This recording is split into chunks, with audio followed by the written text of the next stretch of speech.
Hola nuevamente para todos los que siguen este canal, continuando con la secuencia de los videos de modelamiento del riesgo crédito. Hoy me voy a centrar principalmente en los modelos de otorgamiento o recuperación del crédito. Para esto vamos a desarrollar un modelo neuronal que estará dispuesto por una función logit. La función logística es una función que permite asignar un valor de probabilidad de recuperación de un crédito en términos de las variables de un solicitante de crédito. Si nosotros vemos, vamos a seguir el caso de estudio que veníamos describiendo anteriormente. Sin embargo, por la estructura y la definición del modelo logit o de la función logit, que la podemos ver aquí arriba, miremos que aquí está la sensación del modelo, que puede ser negativa o positiva, y miremos que si esta sensación positiva pasa de una probabilidad de 0.5 hacia arriba, que es una buena recuperación del crédito. Si la sensación es negativa frente al crédito, entonces vamos a tener recuperaciones mucho menores. Entonces, se quiere hacer la recuperación de un crédito, se quiere hacer el análisis de recuperación de un crédito de acuerdo con las variables socioeconómicas de un solicitante. Cada crédito es calificado como positivo si supera una sensación mayor a 20 puntos, o sea que se encuentre por aquí en esta parte positiva. Va a ser negativo si está entre 0.20 y menos 0.20, y va a ser negativo cuando está por debajo de 0.20, y va a ir a reestudio cuando se encuentra entre 0.20, menos 0.20 y 0.20. Miremos que la red neuronal como tal va a recibir un vector representado por las variables socioeconómicas de un solicitante de crédito.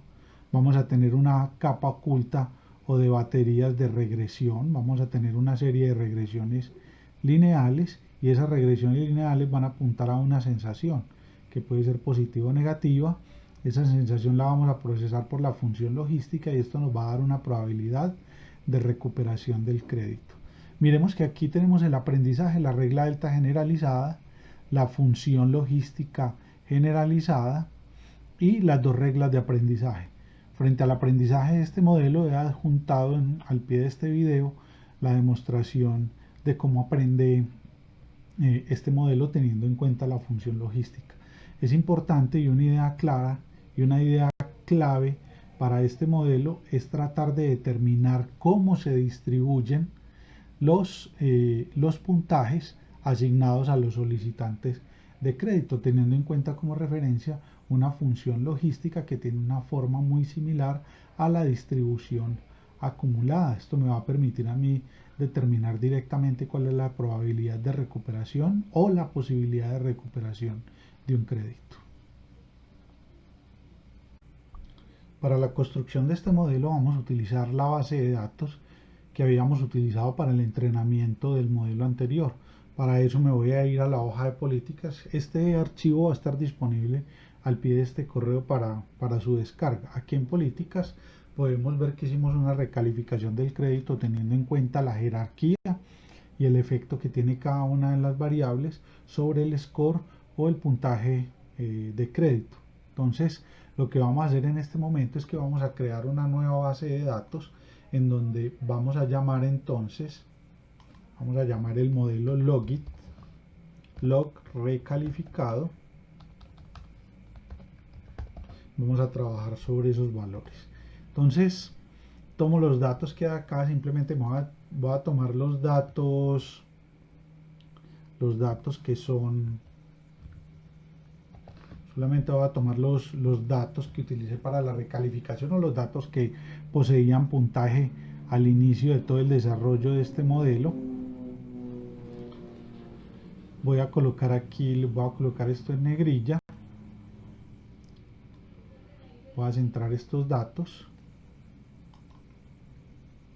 Entonces los datos que me van a permitir a mí llevar a cabo el modelo van a ser estos dos que hay acá, el score normalizado, y si más adelante podemos utilizar la preaprobación, muy bien.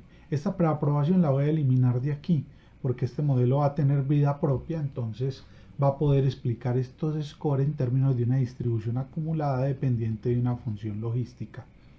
Este archivo lo vamos a llamar entonces como el video número 11,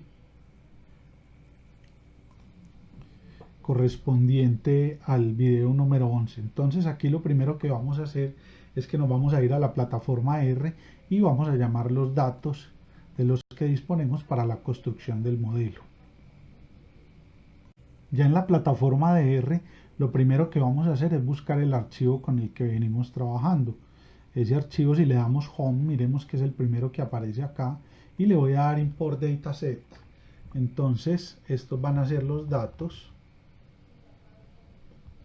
matriz de datos del modelo Logit, y lo vamos a llamar, que aquí los tenemos al final, Logit recalificados. Le vamos a dar Import. Una cosa importante acá, también en este modelo, bueno, lo primero que vamos a hacer es construir nuestro vector, nuestra matriz de datos, que va a ser X, que va a ser la entrada de todos los créditos y las variables socioeconómicas de cada crédito. Entonces le voy a decir modelo de L. Estamos hablando de edad, estamos hablando de hijos. Voy a copiar esto para hacerlo más rápido. Miremos que el procedimiento es el mismo. Hemos trabajado ya 3 modelos en donde el procedimiento es el mismo. Personas a cargo, nivel de renta, ingresos. Vamos a trabajar con egresos. Vamos a utilizar monto. Vamos a utilizar plazo. Y vamos a utilizar cuota. Ahora vamos a darle Y sub D, que es el valor de aprendizaje o el valor de referencia. Ese valor Y sub D es el que tenemos que explicar en términos de la función Logit, y como la función Logit es dependiente de una función, una distribución acumulada generalizada, entonces vamos a poder explicar cómo se distribuyen esos datos del aprendizaje o esos datos de referencia. Entonces vamos a decirle cbind y le vamos a dar mdl y vamos a buscar el score normalizado. En este mismo sentido, nosotros habíamos dejado en la clase pasada, habíamos dejado el modelo Madaline en R. Le doy doble clic y lo abro porque va a ser la estructura similar a la anterior. Este modelo entonces lo voy a guardar con otro nombre. Le voy a decir Save As. Lo voy a guardar en mis documentos como modelo Logit video 11. Entonces le doy Save y ya vamos a tener disponible este modelo.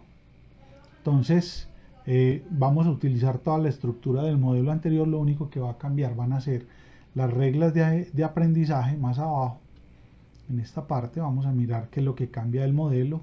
Esto cambia porque ya aquí la función va a ser una función logística. Entonces yo puedo decir que 1 dividido 1 más el exponencial de menos y sub sk, y lo voy a probar hasta aquí, a ver si el modelo sí está funcionando, independiente a estas reglas de aprendizaje que más adelante las vamos a cambiar. Entonces hasta ahora simplemente lo que voy a hacer es que voy a seleccionar todo.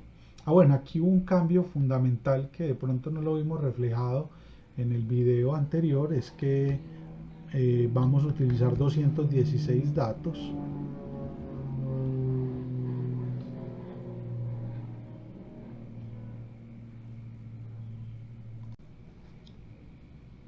Tenemos entonces 216 datos, todo va a depender del número de datos.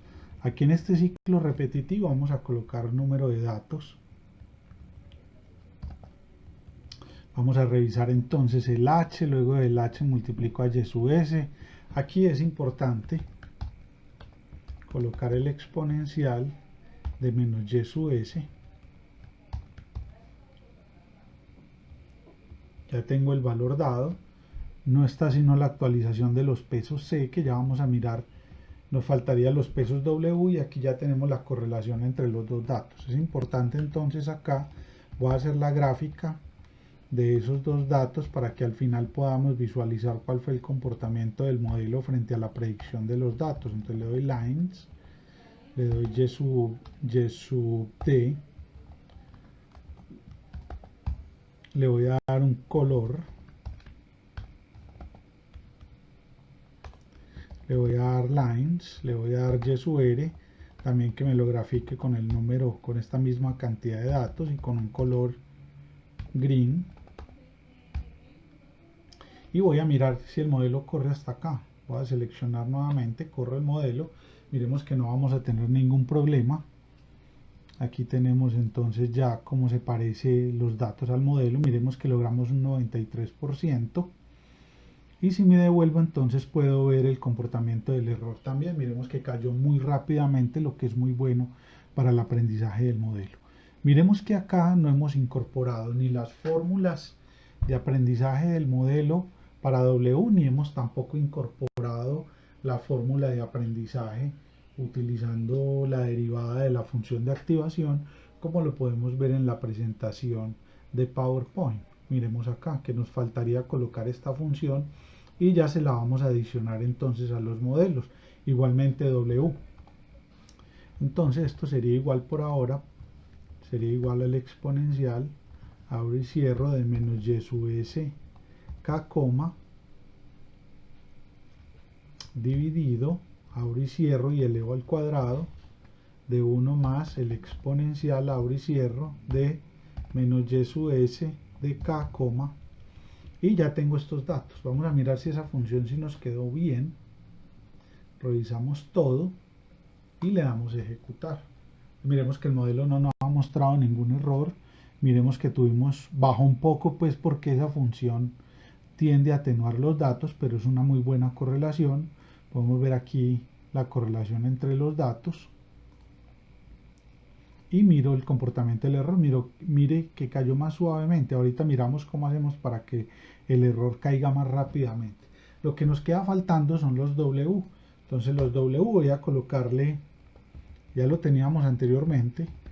Seguro cuando guardé el archivo en la sesión anterior no me guardó los W, pero vamos a hacerlo de todas maneras, no pasa nada.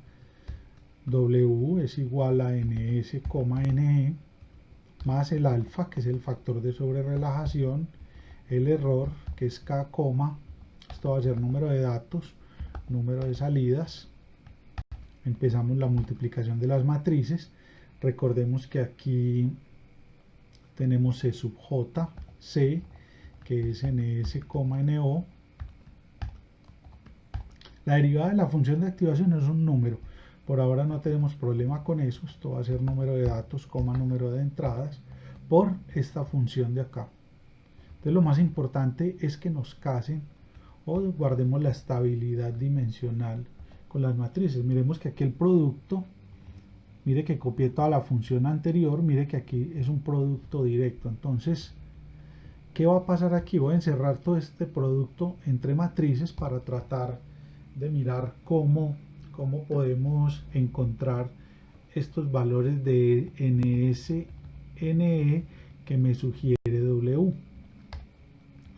Entonces ns, ne, por acá, si junto ns por ns me va a dar, como estamos trabajando dato por dato, entonces esto me va a dar 1 por no, ya lo tenemos ahí disponible, 1 por no, 1 por no, estos valores se desaparecen, 1 por no, voy a cerrar aquí, 1 por no, 1 por no,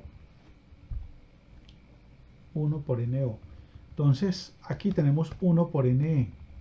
Si este es 1 por no, todo esto que vamos a tener acá, entonces simplemente lo voy a transponer, entonces me va a quedar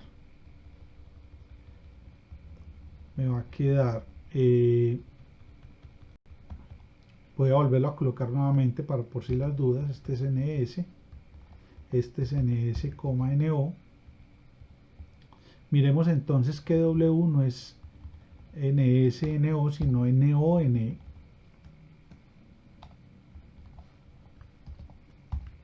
rectifico, este es no, entonces tenemos, este es 1 por no, que es k, entonces estos ns vuelan, y acá es 1 por no. Al transponerlo, entonces me queda no por 1, y al multiplicarlo por esto se encuentra con el 1, entonces me va a quedar no por ne. Y aquí no voy a tener ningún problema, aquí simplemente le doy k, y ya tenemos nuevamente reconstruido esto. Esto ya lo teníamos desde el video pasado, digamos que cuando guardé este archivo, no sé por qué no me guardó la actualización de los W, pero vamos a hacerla nuevamente. Entonces le doy correr al modelo, miremos que no vamos a tener ningún problema con la actualización de la función de activación. Miremos que encontramos una correlación del 93%, que es una muy buena correlación entre los datos de entrada y de salida. Podemos ver el error y reviso nuevamente entonces cómo quedaron nuestras reglas de aprendizaje. Es importante que cuando nosotros estemos ensayando diferentes funciones de activación para este tipo de modelos, lo importante es que la derivada de la función de activación quede aquí afuera como un número. Entonces no va a tener ningún problema cuando yo multiplico esos valores que tenemos ahí. Lo más importante, recordemos entonces, adicioné estos valores aquí de la gráfica para que me graficara al final y para que me construyera la correlación con los datos con los cuales puse a aprender el modelo. Entonces ahora lo que voy a hacer son los efectos independientes. Para este modelo, ¿cuáles son? Van a ser C por W. Entonces miremos que ya tenemos los efectos independientes, ya los tenemos cada uno de ellos y los vamos a analizar en su contexto cuando nos llevemos esto para hacer el pronóstico de los solicitantes de crédito teniendo en cuenta estos efectos.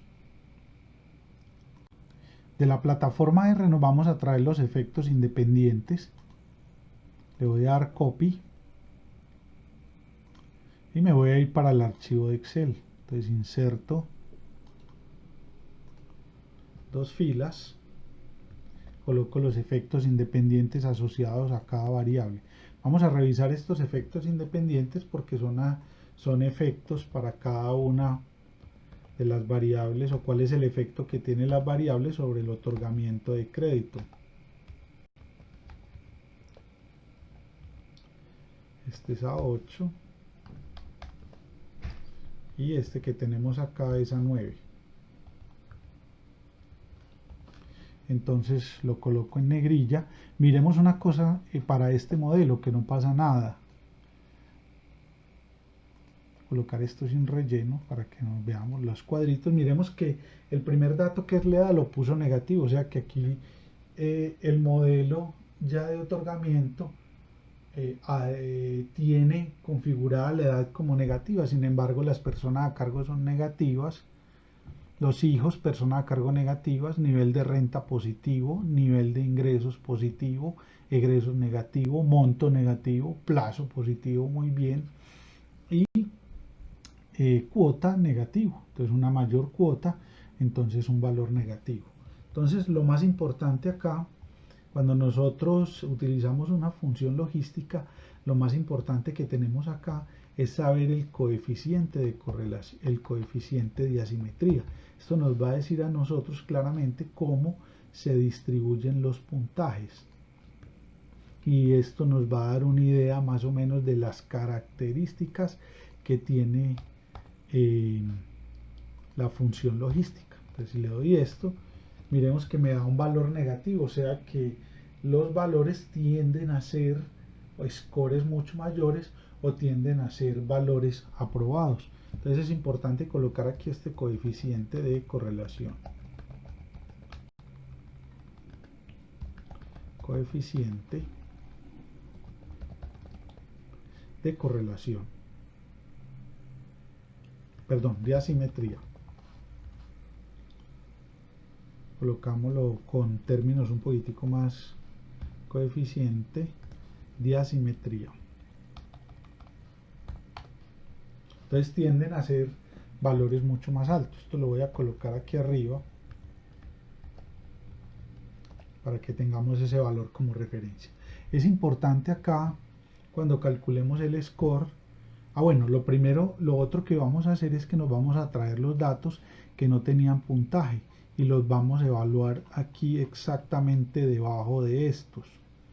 Entonces voy a colocar dentro de los valores del Madeline recalificado, miremos que aquí abajo se encuentran los que no tenían puntaje o los que no tenían score. Entonces voy a colocarlos aquí, voy a traerme esto con esta preaprobación y le voy a dar final, le doy control C. y la coloco aquí en el modelo logístico. Entonces estos datos hay que pronosticarlos. Miremos que no tiene score N. Recordemos que esto ya no es un modelo de score, sino de recuperación del crédito. Entonces aquí voy a calcular la probabilidad de recuperación del crédito. Recuperación. Esto realmente es la función logística. Entonces, ¿cómo va a quedar el tema? Va a ser igual a 1 dividido 1 más el exponencial de menos. Bueno, aquí es importante tener en cuenta, primero voy a calcular y sub s. Primero voy a calcular y sub s. Entonces y sub s es igual a suma producto de los efectos independientes de las variables, y lo voy a colocar en F4 para que esté fijo, le doy punto y coma, y las variables socioeconómicas de cada solicitante. Le doy enter, tengo 14 y el valor de preaprobación o de recuperación, probabilidad de recuperación, lo vamos a llamar y sub r. Entonces esto sería igual a 1 dividido 1 más el exponencial de menos el valor que está aquí enseguida, que es y sub s. Importantísimo eso. Entonces con este crédito voy a tener una recuperación del 53%. Si le doy doble clic, entonces miremos que aquí puedo tener un 67% de recuperación, 65, 29%. Miremos que este es negado y mire la recuperación que tengo. Entonces, si yo no logro una recuperación mayor al 50%, posiblemente el crédito será negado. Entonces, en términos de esta probabilidad de recuperación, voy a establecer entonces la preaprobación. Cada modelo tiene asociado su preaprobación, entonces yo puedo decir, si este valor de acá es mayor al 50%, entonces coloque un 1, de lo contrario coloque un 0. Entonces le voy a dar preaprobación y miremos que ya tenemos la preaprobación, pero basada en una probabilidad de recuperación. Aquí es importante tener en cuenta entonces el cambio de estado de los créditos, ya teniendo en cuenta una probabilidad de recuperación del crédito. Recordemos, como lo hicimos anteriormente, que el valor que íbamos a tomar iba a ser la diferencia entre el valor original menos el valor que obtuve luego de la preaprobación. Si eso es 0, los créditos no cambiaron de estado. Si es 1, cambiaron de estado de aprobado a negado, y si es negativo, pasaron de negado a aprobado. Entonces vamos a mirar cuántos cambiaron. Entonces el cambio, ¿cómo quedó el cambio? Entonces, sin cambio, ¿cuántos quedaron sin cambio? A yo lo llamo como lo habíamos llamado en el anterior video. Miremos que ese análisis lo hicimos acá, cuántos créditos quedaron estables. Eso también lo podemos comparar frente a este. Entonces, ¿cuántos quedaron estables? Entonces, lo primero es que vamos a contar si. Vamos a tomar este estado y con un criterio de 0. Esto nos va a decir que hubo 135 que se mantuvieron estables.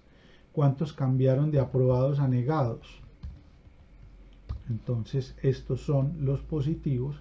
Entonces le voy a decir contar puntos y selecciono este rango y le digo 1.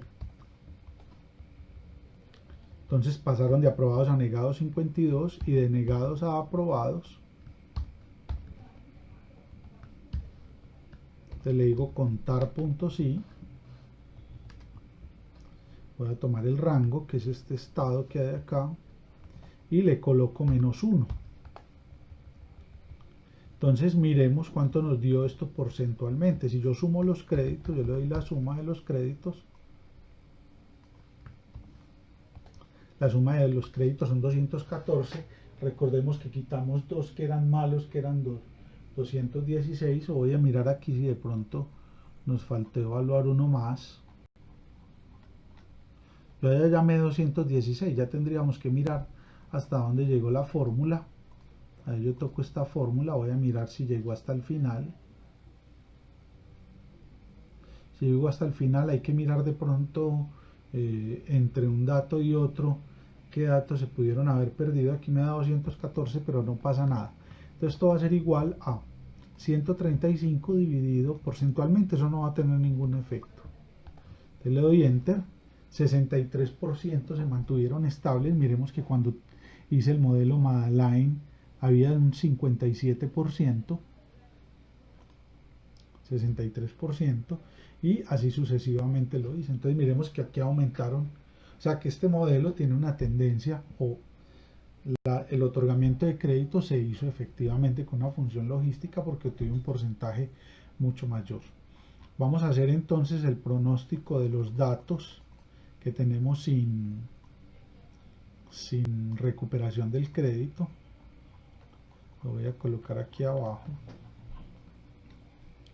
Voy a insertar aquí una fila, a insertar celdas copiadas. Entonces esto ya me ayudó a colocar esta celda. Le doy control X, bajo esto acá. Esto de la cuota se me subió un poco, entonces bajo la cuota para acá. Lo más importante entonces es que aquí ya no vamos a hacer un score, sino que vamos a calcular Y sub S. Entonces Y sub S es suma producto de los efectos independientes. Bueno, vamos a mirar que estos efectos independientes me quedaron como descuadrados. Bajo una fila y los efectos independientes los corro una celda para acá. Ahora sí calculo Y sub S. Vamos a colocar esto en negrilla para que diferenciemos a partir de donde empiezan los datos. Este valor va a ser igual suma producto de los efectos independientes. Le doy F4, le doy punto y coma y le doy por multiplicado por cada una de las variables socioeconómicas de un solicitante de crédito. Entonces aquí tengo, todavía no puedo hablar de recuperación, tengo un valor que es positivo. Entonces aquí voy a colocar Y sub R. Recordemos que Y sub R es el otorgamiento o la recuperación del crédito. Voy a colocar el mismo título que tenía arriba, que este valor es la probabilidad de recuperación del crédito.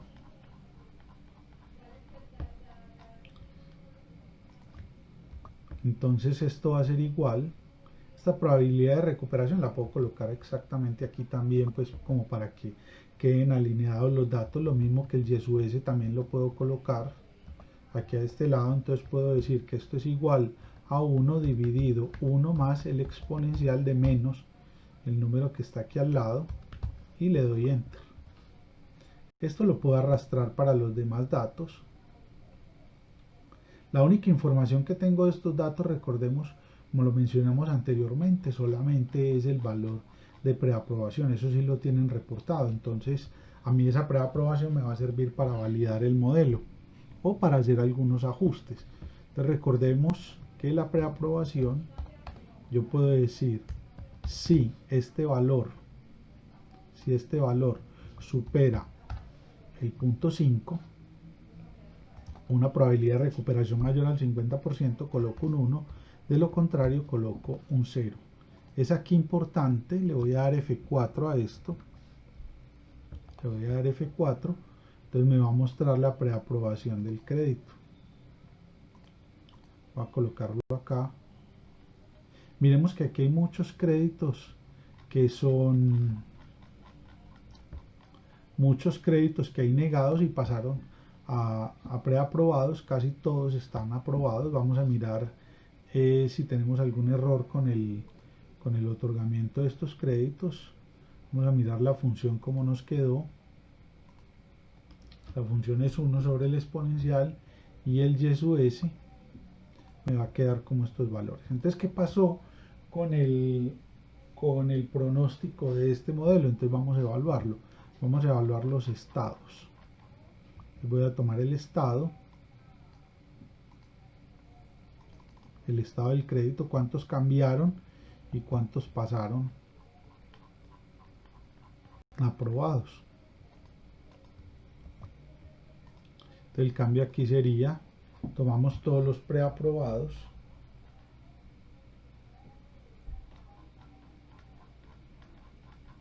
Aquí voy a seleccionar estos datos, aquí en este lado, estos datos voy a seleccionar lo que me interesa, que son solamente estos, entonces voy a tomar los datos que requiero.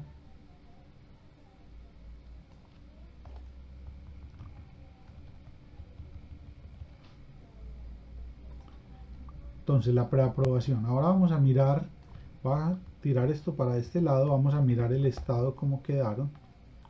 Recordemos que este valor acá,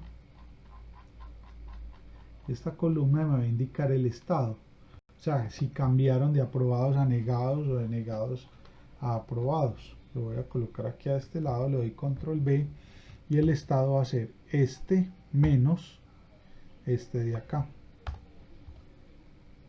Le doy doble clic. Lo primero que le voy a decir aquí entonces cuántos quedaron estables, voy a contar los ceros, cuántos quedaron estables, y esto se cuenta aquí a este lado, le doy enter, me quedaron 132. ¿Cuántos pasaron de aprobados a negados? Que son los unos. Entonces simplemente acá voy a fijar esta celda, le doy enter y arrastro estos datos hacia abajo. Estos valores van a cambiar, van a ser 1, o sea que ninguno pasó de aprobado a negado. Y si acerco estos datos y bajo a -1, entonces, bueno, aquí era 0 y el siguiente era -1. Esto era -1, el de arriba era 1. Entonces miremos que de 132 créditos, ninguno pasó de aprobado a negado. Entonces, ¿qué es lo que me solicita el modelo? Tengo que hacer un aprendizaje mucho mejor, o que el error caiga de mejor manera para que sea mucho más sensible cuando esté en ausencia de aprendizaje. Entonces, este valor no puede quedar en 0 porque eso me indica a mí realmente que el modelo no es sensible a las variables socioeconómicas del crédito. A mí lo único que me queda duda aquí es si el producto sí está bueno, si los valores que nos trajimos de arriba sí están bien, y voy a hacer una nueva ejecución del modelo para mirar que este sí funcione correctamente. Y luego vuelvo nuevamente a cambiar estos efectos independientes que tenemos acá. Aquí en la plataforma R voy a hacer una ejecución con muchas más iteraciones. Le voy a dar siquiera 5000 iteraciones para que esta curva sea mucho más achatada. O voy a hacer una cosa, voy a bajar las 1000 iteraciones, pero voy a aumentar este factor de aprendizaje. Vamos a mirar que eso es uno de los primeros elementos que hay que cambiar cuando la curva queda así tan tendida. Entonces selecciono control A y le doy ejecutar. Esperemos que termine. Logramos un 95% y el error, mire que cayó mucho más rápido. Vamos a sacar los efectos independientes, que es C por W. Vamos a revisar los efectos independientes. Miremos negativo, negativo, muy bien. Positivo, nivel de ingresos, positivo, ingresos. Este nivel de renta, ingresos, egresos, muy bien. Monto, plazo y cuota, estos valores están perfectos. Vamos a mirar si todavía el modelo no tiene sensibilidad con respecto a estos datos. Lo voy a colocar aquí y le voy a dar, entonces lo voy a centrar y voy a aumentar estos valores. Vamos a mirar entonces qué le pasó al cambio de estado. Aún siguen todos los datos muy positivos. Miremos que este modelo es muy positivo. En el modelo anterior nosotros habíamos tenido para el pronóstico, voy a bajar acá y vamos a mirar cómo se compara. Miremos que aquí habían 40% y habían 27%.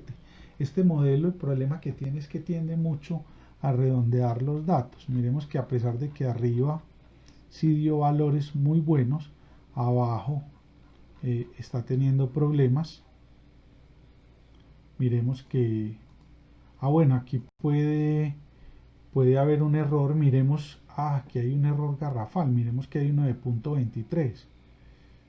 Entonces, si es mayor que 0.5, si este valor es mayor de 0.5, a ver, si este valor, es que se me quedó fija la celda. Por eso yo veía que estos datos estaban muy raros. Sin embargo, no pasa pues nada con los factores. Este valor lo tengo que corregir acá. Le doy 1. Y sí me parecía muy raro que no hubieran datos que hubieran pasado de aprobados a negados. Ya corregí el valor. Miremos que esa predicción está muy similar a la que teníamos con el anterior modelo, pero con una ventaja bastante grande, que tenemos la probabilidad de recuperación del crédito. Entonces, en el próximo video nos vamos a dedicar particularmente a determinar estos cambios de estado, a mirar la recuperación del crédito teniendo unas escalas de calificación del crédito, y a partir de ahí calculamos el riesgo operacional asociado con el otorgamiento de créditos de consumo. Entonces miremos que los modelos nos funcionaron muy bien con unos pocos cambios, solamente el alfa para este modelo. Voy también a colocar el coeficiente de asimetría abajo, sobre todo para estos modelos, para mirar cómo funciona, si se parecen a los anteriores. Entonces, acá el coeficiente, vamos a mirar. Yo voy a mirar el coeficiente de correlación. ¿Dónde está? El coeficiente de correlación está con este score. Lo que pasa es que este score no lo tenemos presente. Voy a mirar el coeficiente de asimetría entonces de la probabilidad de recuperación. Me da menos 0.37. Vamos a mirar este coeficiente de correlación, que es la única variable que yo tengo disponible para el modelo de pronóstico. Miremos que también me dio menos 0.81. Este sí que tiende los valores a ser mucho más negativos, pero no en una forma muy significativa, porque no está por encima, este valor negativo no está por encima de 1.